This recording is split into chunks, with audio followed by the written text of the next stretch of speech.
बच्चों, आज का टॉपिक है वैद्युत प्रतिरोध। पिछली क्लास में हमने देखा ओम का नियम क्या होता है, जिसको अलग अलग उदाहरण की सहायता से हम लोगों ने जाना कि ओम का नियम किन किन चालकों पर निर्भर करता है। ठीक है, ओम ने प्रतिरोध के बारे में ही बताया था।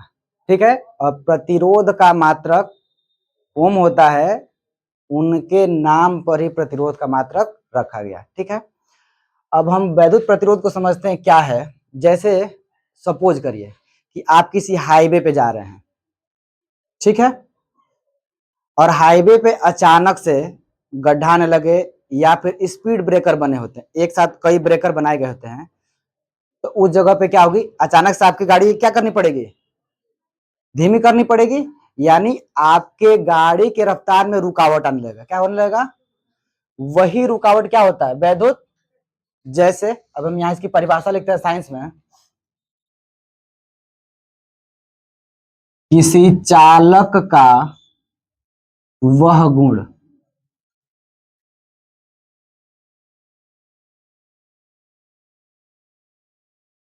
जिसके कारण वह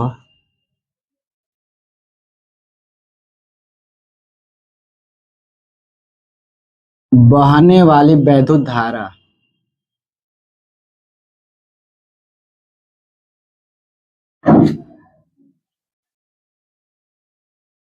के प्रवाह में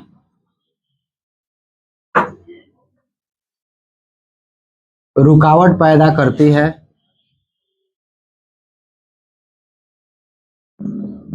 उसे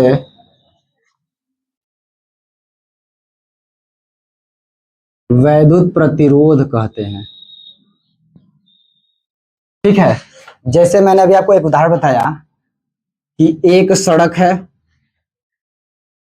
तो ये जो सड़क है, ये सड़क को क्या माना गया है, चालक पदार्थ। ठीक है, किसी चालक का वह गुण, तो ये जो सड़क है वो क्या है, इसका गुण क्या है कि अगर इस रास्ते पे आप जा रहे हैं, इस रास्ते पे आप इस तरीके से गति कर रहे हैं और इस रास्ते पे जगह जगह जगह जगह या तो गड्ढे आ जाए या फिर स्पीड ब्रेकर बन गया हो। ठीक है, तो ये जो स्पीड ब्रेकर है, इसी के वजह से आपकी गाड़ी क्या होगी, धीमी होगी। तो जो आप आगे की ओर बढ़ रहे थे, आप इलेक्ट्रॉन के जैसे बढ़ रहे हैं, किसके जैसे, और इलेक्ट्रॉन का प्रवाह ही क्या होगा, वैद्युत धारा होगा, वैद्युत धारा।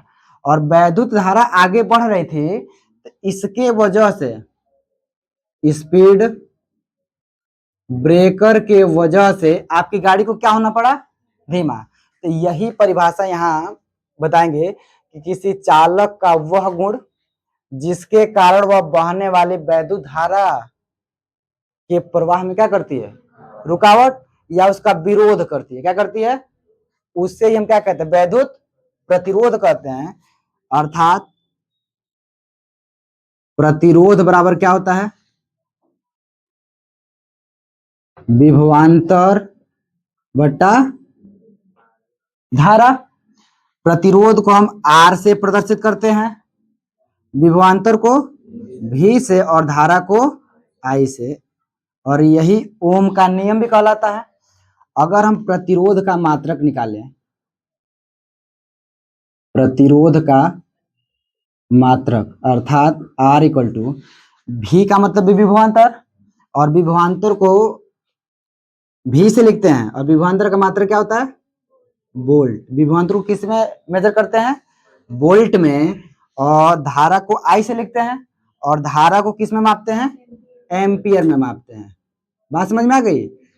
तो प्रतिरोध का मात्रक वोल्ट बटा एम्पियर होता है, अथवा वोल्ट बटा एम्पियर को हम एक शब्द में क्या कर सकते हैं, ओम, जिसका साइन ये होता है, इस चिन्ह के द्वारा हम इसको दर्शाते हैं। ठीक है ना। तो इस तरीके से हम समझ सकते हैं कि किसी भी चालक का वह गुण जिसके कारण उसमें बहने वाली जो धारा है उसके मार्ग में क्या हो रही है, रुकावट आ रही है या उसका विरोध कर रहा है, उसे हम क्या कहते हैं, वैद्युत प्रतिरोध कहते हैं। अब इसके आगे समझते हैं कि प्रतिरोध की उपयोगिता क्या क्या होती है। ठीक है, चलिए आगे समझते हैं इसका। अब हम समझते हैं किसी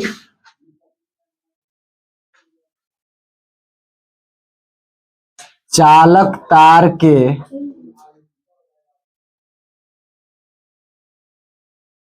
प्रतिरोध की निर्भरता, अर्थात अगर कंपनी ने किसी चालक तार को बना करके उसका प्रोडक्शन कर करके दे दिया हमें, उसका प्रतिरोध किन किन बातों पर निर्भर करेगा, ठीक है। तो सबसे पहली बात है चालक तार की लंबाई पर, ठीक है। अब वो निर्भर करेगा कि चालक तार की लंबाई कितनी है। तो कैसे जानेंगे, लिखेंगे किसी चालक तार की प्रतिरोध उसकी लंबाई के अनुक्रमानुपाती होता है, अर्थात आर प्रोपोर्शनल एल, ठीक है। इसका मतलब ये हुआ कि अगर किसी चालक तार की लंबाई को हम बढ़ा दें, क्या कर दें, तो उसका प्रतिरोध भी क्या हो जाएगा। अगर प्रतिरोध बढ़ता है तो धारा बहुत तेज जाएगी कि धीमी होगी, धीमी होगी, क्या होगी, आर बढ़ेगा, प्रतिरोध बढ़ेगा। यहां भी मैंने समझाया आर इक्वल टू वी बटा, आर बढ़ेगा तो आई क्या होगा, व्युत्क्रमानुपाती होते हैं। तो अगर किसी चालक तार की लंबाई बढ़ा दी, खींच करके क्या कर दिए, तो बढ़ाने का मतलब है कि उसका हमने प्रतिरोध भी क्या कर दिया, बढ़ा दिया, प्रतिरोध भी। इसको कहेंगे कि किसी चालक तार का प्रतिरोध उसकी लंबाई के समानुपाती होता है, अर्थात लंबाई बढ़ने पर चालक तार का प्रतिरोध भी क्या हो जाता है, बढ़ जाता है, ठीक है। दूसरा दूसरा समझते हैं,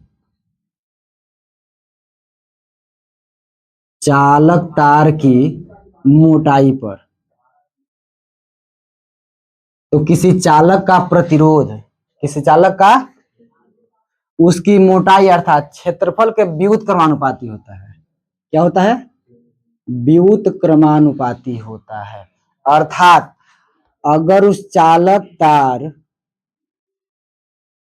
की मोटाई हम क्या करें, बढ़ा दें, तो प्रतिरोध बढ़ेगा या घटेगा, घटेगा। इसको हम ऐसे समझते हैं कि पहले चालक तार अर्थात रास्ता ये था, रास्ता ये था, इसमें जो भी प्रतिरोध था वो तो था, इलेक्ट्रॉन फ्लो हो रहे थे, घर्षण हो रहा था, इनके बीच रुकावट आ रही थी।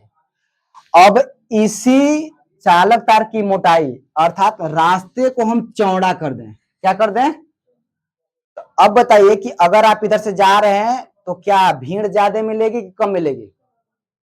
जैसे यहां समझेंगे कि अगर चालक तार या सड़क पतला है, भीड़ ज्यादा होगी तो जाने में दिक्कत ज्यादा होगी। अगर उसी सड़क की चौड़ाई क्या कर दी जाए, बढ़ा दी जाए, तो आपको जाने में सुविधा हो गई, अर्थात उसमें प्रतिरोध जितना भी होंगे इलेक्ट्रॉन आसानी से क्या हो सकते हैं, फ्लो हो सकते हैं, अगर चालक तार की मोटाई क्या कर दें, बढ़ा दे तो, ठीक है। तीसरा होता है चालक तार के पदार्थ पे। ये क्या चीज है, चालक तार के पदार्थ का मतलब है कि वो चालक तार किस पदार्थ का बना हुआ है, अर्थात सोना का बना हुआ है या चांदी का बना हुआ है, लोहा का बना हुआ है, या फिर एल्यूमिनियम या फिर कॉपर का बना हुआ है, इस बात पे निर्भर करता है, ठीक है। अर्थात चांदी में सबसे तेज वैद्युत धारा प्रवाहित होती है, तो इसमें अगर ज्यादा तेज धारा प्रवाहित हो रही है तो इसका प्रतिरोध क्या होगा, कम होगा। लोहा में धारा चांदी की अपेक्षा कम तेजी से प्रवाहित होगी, तो चांदी से ज्यादा प्रतिरोध किसका होगा। यही चीज है चालक तार के पदार्थ, ठीक है, कि वह चालक तार किस पदार्थ का बना हुआ है, ठीक है। यहाँ दो पॉइंट्स को लेकर हम समझते हैं, समीकरण एक व समीकरण दो से क्या देखने को मिल रहा है। समीकरण एक में आर प्रोपोर्शनल एल और समीकरण दो में आर प्रोपोर्शनल 1/a है। तो यहां से हमें मिलेगा are proportional L into 1/a या आर प्रोपोर्शनल यल अपान ए लिख सकते हैं। यल का मल्टीप्लाई 1 में करेंगे तो यल ही मिल जाएगा। या ये समानुपाती का चिन्ह हटाने के लिए हमें एक नियतांक लिखना पड़ता है। यहाँ पे वो जो नियतांक लिखते हैं आर इक्वल टू, उसको रो बोलते हैं। क्या बोलते हैं? रो इंटू यल अपान ए। ठीक है, इसे हम क्या बोलेंगे? रो, ये अंग्रेजी में आर एच ओ, रहो। क्या पढ़ते हैं उसको? रो बोलते हैं। ठीक है ना। रो का मतलब है विशिष्ट प्रतिरोध। रो का मतलब है विशिष्ट प्रतिरोध। ये पी नहीं है, यह एक साइन होता है, पी के जैसा बनता है। ठीक है ना, जिसे हम कहते हैं विशिष्ट प्रतिरोध। अब हम समझते हैं विशिष्ट प्रतिरोध क्या होता है। विशिष्ट प्रतिरोध कोई चालक तार के लिए ना तो उसकी लंबाई है ना उसकी मोटाई है। जैसे मैंने एक उदाहरण की सहायता से आपको समझाया कि एक सड़क है, तो सड़क चालक तार है। ठीक, उस पे आप गाड़ी से आगे बढ़ रहे हैं तो आप इलेक्ट्रॉन के जैसे बिहेव कर रहे हैं। ठीक है, और चालक तार अर्थात सड़क पे अगर कहीं गड्ढा हो या फिर स्पीड ब्रेकर बन गया तो उसका एटम की वजह से, यानी वो प्रतिरोध का काम कर रहा है। इससे अलग ये विशिष्ट प्रतिरोध क्या होता है? ये ना तो उसकी लंबाई होती है ना मोटाई होती है। ये बताता है कि जो सड़क है वो किस मटेरियल का बना हुआ है, डांबर का, गिट्टी का, सीमेंट का, बालू का, किसका बना हुआ है। अर्थात चालक तार किस पदार्थ का बना हुआ है उसे हम क्या कहते हैं? विशिष्ट प्रतिरोध कहते हैं। समझ में आई बात? चालक तार किस पदार्थ का बना हुआ है, किस मटेरियल का बना हुआ है, उसे हम क्या कहते हैं? विशिष्ट प्रतिरोध। जैसे एक चांदी का हम अंगूठी ले लें। क्या ले लें? चांदी का अंगूठी। और एक चांदी का इसे पहाड़ नुमा बहुत बड़ा पत्थर ले लें। एक मैंने चांदी की अंगूठी लिया और एक चांदी का पहाड़ के जैसा बहुत बड़ा उसका पत्थर ले लिया। दोनों ही किसका बना है? तो इन दोनों ही पदार्थ का जो विशिष्ट प्रतिरोध होगा वो समान होगा। क्या होगा? समान होगा। क्यों? क्योंकि विशिष्ट प्रतिरोध किस बात पर निर्भर करता है? चालक तार या चालक पदार्थ किस पदार्थ का बना हुआ है।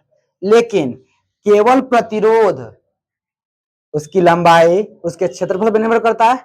अर्थात इन दोनों पदार्थों का प्रतिरोध अलग अलग होगा लेकिन विशिष्ट प्रतिरोध समान होगा। मेरी बात समझ में आ रही है? अर्थात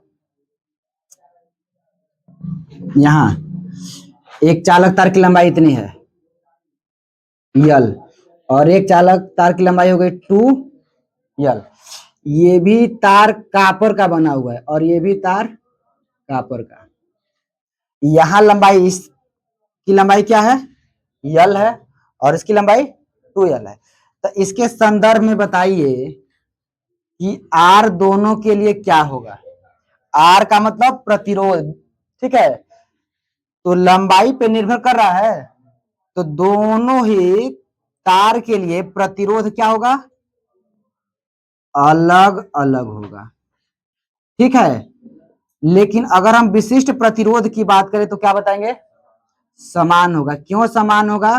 क्योंकि दोनों ही तार किसका बना हुआ है? कापर का।